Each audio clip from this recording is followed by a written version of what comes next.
Hello मेरे प्यारे दोस्तों। तो कैसे हैं आप सब? आशा करती हूँ आप सब ठीक होंगे। And welcome back to my channel. दोस्तों, आज की सच्ची कहानी शुरू करने से पहले मैं आपसे रिक्वेस्ट करती हूँ कि मेरे चैनल को सब्सक्राइब करें, लाइक करें, शेयर करें और अपना फीडबैक दें। दोस्तों, आज जो मैं आपको स्टोरी सुना रही हूँ उसका नाम है गोस्ट ऑफ द जंगल, यानी जंगल का भूत। दोस्तों, ये एक सच्ची घटना है जो मेरे साथ घटी थी। चलिए देरी ना करते हुए आपको सुनाती हूँ मैं अपने साथ बीती हुई वो खौफनाक स्टोरी। मेरा नाम मेघना है और मैं 25 साल की हूँ।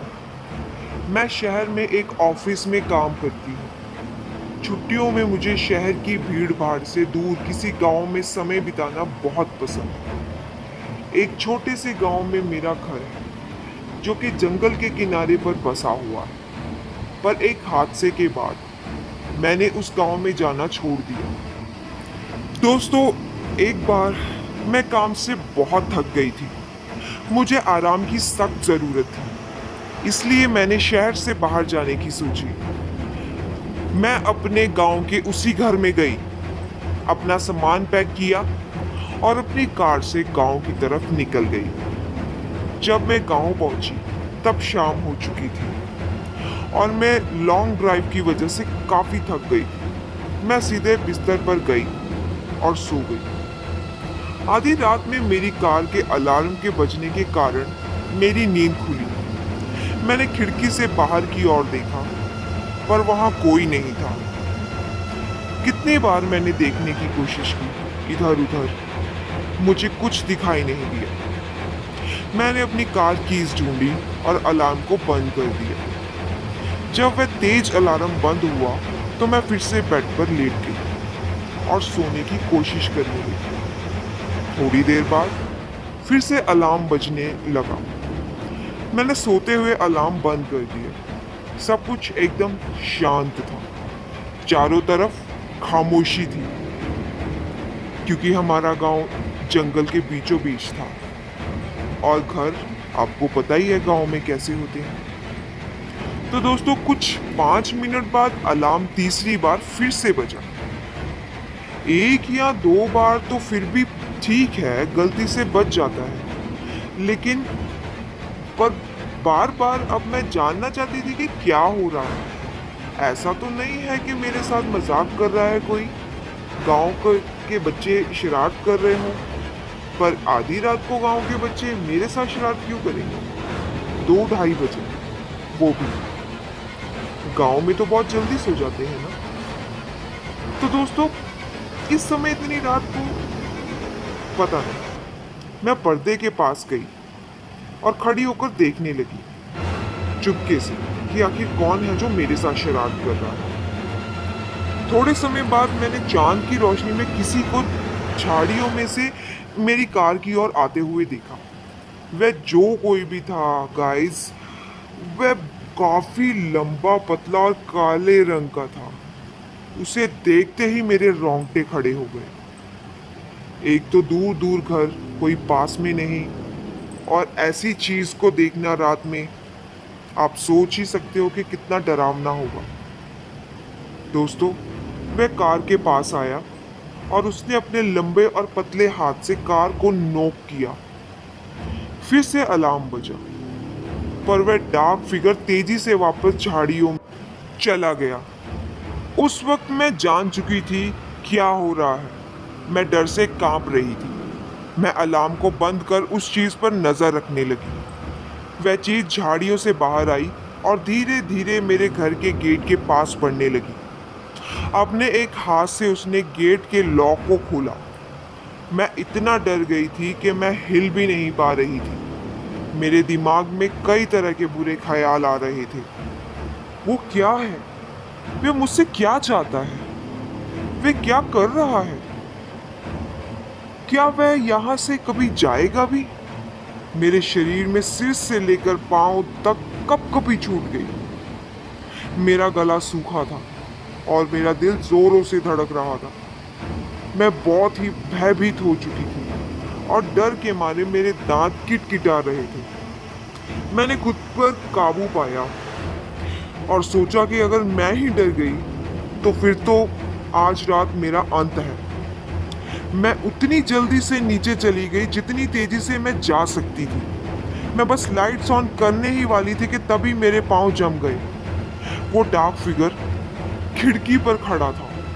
वह खिड़की से अंदर की ओर देख रहा था कि कोई अंदर है या नहीं। मैं जल्दी से अपने सोफे के पीछे छुपकर देखने लगी। तब मुझे रियलाइज हुआ कि कार के साथ छेड़छाड़ करना केवल उसका अपने शिकार को बाहर लाने का तरीका था।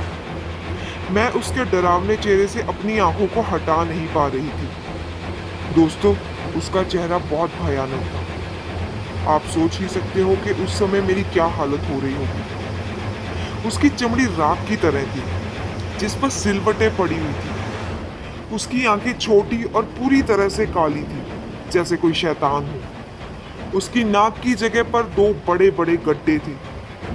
उसके चेहरे पर होंठों की जगह बड़े बड़े पैने दांतों की दो लाइनें थी। उसकी सांस बहुत भारी और डरावनी थी, जो कि खिड़की पर भाप की तरह साफ नजर आ रही थी। मैं जानती थी कि वह जाने वाला नहीं है। खिड़की के पास थोड़ी देर तक खड़े रहने के बाद मुझे उसकी फ्रंट डोर को खोलने की आवाज़ आई। मैंने देखा वह दरवाजे के हैंडल को खोलने की कोशिश कर रहा था और उसके बाद उस जानवर ने एक तेज आवाज़ निकाली।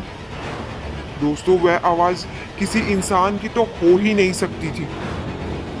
वह आवाज़ ऐसी थी मानो कोई पागल कुत्ता हड्डी को चबा रहा हो। गहरी और भयंकर जानवर के गुर्राने की आवाज़ थी। मैं जानती थी कि अगर इसने मुझे देख लिया तो यह कुछ भी करके अंदर तो आ ही जाएगा।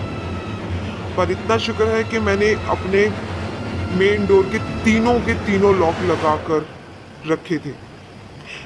मैंने अपने आप को सोफे के पीछे छिपाया और मैं तब तक सोफे के पीछे छिपी रही जब तक वो चला नहीं गया।